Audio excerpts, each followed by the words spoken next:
What the hell did Lando think he was doing? Really? Really, Lando?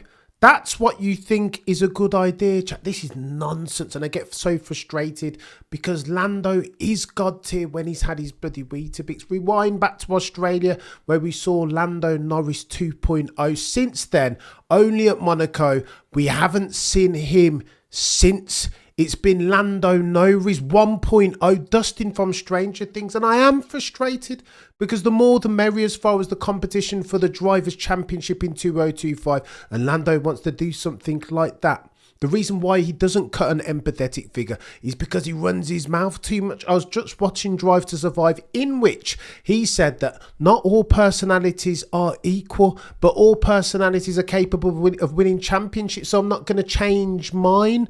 What are you talking about, Lando? Over the course of the 75-year history of F1, there is a line of least resistance, a type of personality that wins 9 times out of 10, and that is a killer, a ruthless bod, a risk manager in real time, and that's what Lando Norris couldn't do today. He needs to go back and do some due diligence.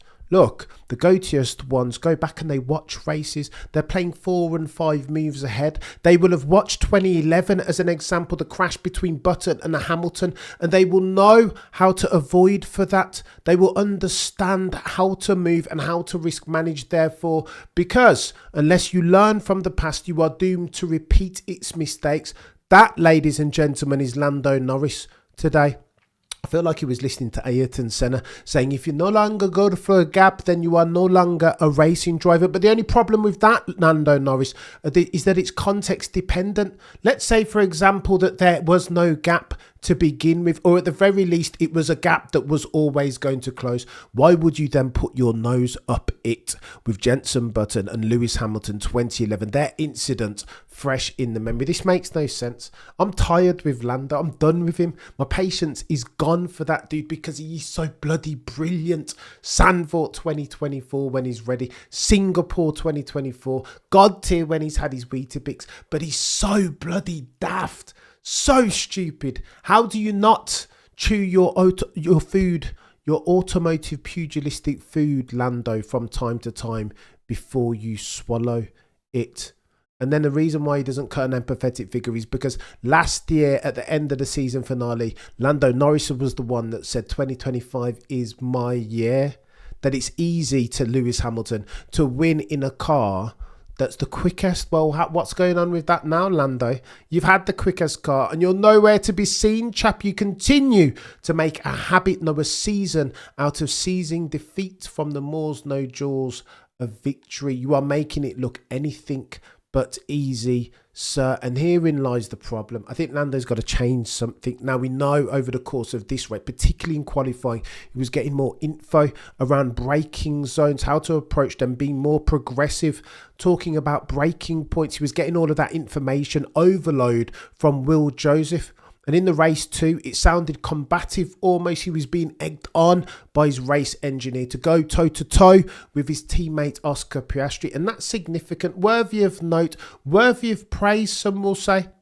Because you don't want F1 snowflakery. Give it a go. Do you know what I mean? Sometimes it might come out wrong. Zach Brown and Andrea Stella said this was only a matter of time. It was when and not if Oscar Piastri and Lando Norris were going to come together. And that has to matter. Why? Because it's the oldest truism in an F1 history that as far as the Drivers' Championship is concerned, you can't afford to give away points if the landscape, the competitive landscape, is fairly level. Mention no names, 2007, Lewis and Fernando Alonso. They spent all season long taking points out of each other's cumulative points tally in the drivers, only to end up with Kimi Raikkonen coming in the back door and winning the championship of the drivers' variety. Then McLaren need to learn from their mistakes, therefore, lest they be doomed to repeat them. There is a young, hungry line, 2 of them, one called Maximilian Verstappen, one called George Russell, who will steal their lunch money if given opportunity. Lando needs to address this now. It's gone too far, surely. This is ridiculous, chat. I cannot believe what I've just seen, that Lando has made such a noddy mistake. It's not that he made a mistake. It's the extent and the consequence of it. This is schoolboy, chat.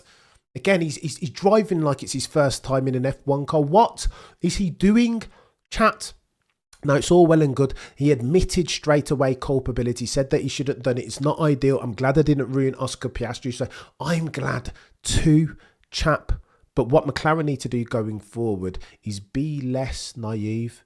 They need to start dining from the altar, the restaurant even, of Sporting Endeavour par excellence. And that looks like someone. There is a dude at their team and he has a name. His name is OJ Piastri. Surely then build the team around him. I had the impression last year when they were telling Lando to give back the place at Hungary to Oscar Jack Piastri, that even then they knew that OJ Piastri's ceiling as far as his potential was infinitely higher than Lando Norris. And that's borne out by the evidence, right? This season, this is Oscar Piastri's third season in F1, third. This is Lando Norris's seventh. We are comparing apples and oranges as far as the extent of their experience there. Imagine if we're doing apples and apples. Imagine this then is OJ Piastri's seventh season. What sort of a monster is he going to be then? He's gone away pre-season, in the off-season even, and done what Lando Norris has not been able to do, not been willing to do. He's gone away and he's continuously improved his game. He realised that he had weaknesses, automotive, pugilistic Achilles heels last year in his ability to manage tyres, his race management and his absolute performance in absolute terms in qualifying, and he's fixed for those things, hasn't he? Won Oscar Piastri, and now he comes back and he's strong favourite to win himself a Drivers' Championship in 2025. That's what continuous improvement looks like, Lando Norris. There is a phrase that on a long enough timeline the survival rate is also zero. There is another phrase more apropos to this circumstance, however.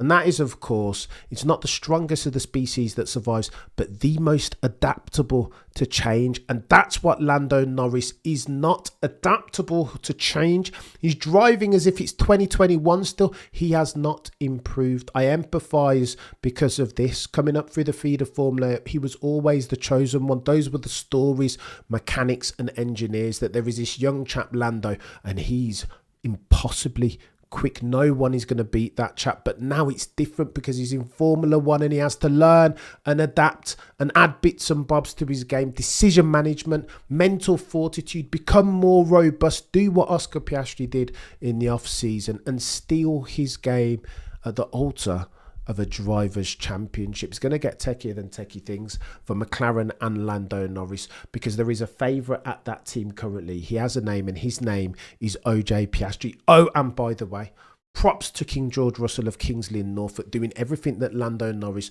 doesn't know, can't do.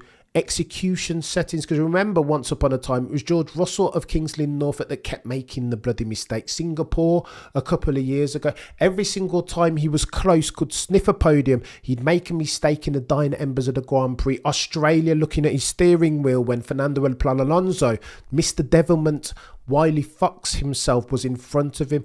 Now all of a sudden George realised that he's playing for keeps. Before this race, I was watching Drive to Survive and I heard Toto, the boy who cried wolf, say something that I think is pertinent if we're having the conversation under the umbrella heading of George Russell's tenure at Mercedes, stepping into the not insubstantial shoes of Sir Lewis Hamilton, GOAT, 7-time settings. And that was this. Toto said, I've promised Lewis that I wouldn't negotiate, I wouldn't talk with Max Verstappen whilst he's here, but now that Lewis is gone, I can have that conversation. You guys tell me this non-rhetorical question. You're telling me that Toto would have had a conversation with Maximilian Verstappen with Sir Lewis Hamilton's blessing. So who was he looking to replace with Max Verstappen? Of course it was King George. And again, that's pertinent as far as this narrative, because George is fighting for his seat in real time. Toto, if he thought George Russell was the next one, that he thought, if he thought King George was the next Sir Lewis Hamilton or the next Maximilian Verstappen, he would have signed him ages ago. Do you mean? Of course he would have signed him. Toto, though, wants desperately to get his hands on a Max Verstappen, desperate to make amends for 2015 when he had the opportunity to sign him then, but couldn't, didn't, because there was no room at the boys from Brackley and Brixworth in. Toto desperately wants himself Max Verstappen, but George is making his case in real time. I would put forth this as a supposition. if Toto doesn't want George, there are a gazillion team principals up and down the grid who will seize him. Mention no names. Christian Horner, if indeed Maximilian Verstappen does leave the Bulls that are red. Oh, and by the way, mission accomplished for Maximilian Verstappen, for some say soon to be 5-time champion, in closing the gap to the boys and girls over at the papaya coloured team. Did well, did Max. Looked very angry. I was concerned as a Max Verstappen fan that Max was losing his mind and that was going to impact towards the downside his performance in the race. Nothing doing. Yet and still that guy has 11 points on his super licence. No race ban to be seen just yet. And we're only a race weekend away from the Austrian Grand Prix, where 2 of those points will roll off. Bravo, Maximilian Verstappen. Not a bad showing. He did everything that he needed to do. Again, he would have preferred 25 points, of course. What he couldn't afford to do is miss the opportunity to close the gap on McLaren. Convergence settings. But again, Maximilian Verstappen knows how to manage this, right? He does everything. Again, watching Netflix just now. One job as an F1 driver, to win races and therefore championship. Max Verstappen's words, by the way, not mine. Oh, and by the way, Kimi Antonelli, bravo, driver of the day by 1,000 gazillion miles. Rookie settings on the podium. Put some respect on his name. Meanwhile, in stark contrast, the boys and girls over at Scuderia Ferrari, the red car with a yellow badge and black prancing horse atop. Sir Lewis Hamilton and Charles Leclerc dwindling, nowhere to be seen. Ironic ever so slightly that Lewis Hamilton has left the Mercedes team, now in the ascendancy, different now in their makeup and aspect, countenance, pushing their shoulders back, more relaxed, focus on their job and not all the other nonsense that comes with brand Hamilton. Interesting that George has spoken to it. Lewis Hamilton must be looking at the boys and girls from Brackley and Brixworth now more than ever, as at the 15th for the 62025, thinking what might have been had he just stuck and not twisted. It's rare that you make 2 decisions back to back as good as the one that he did to move from McLaren to Mercedes in 2013-14. That worked out perfectly then. This one thus far, Scuderia Ferrari team principal Frederick Vasseur isn't working out so well, and Freddie will need to fix for it. Not next year, not in a couple months' time, now, if he wishes to continue as team principal of the red team with the yellow badge and black prancing horse atop. But I digress.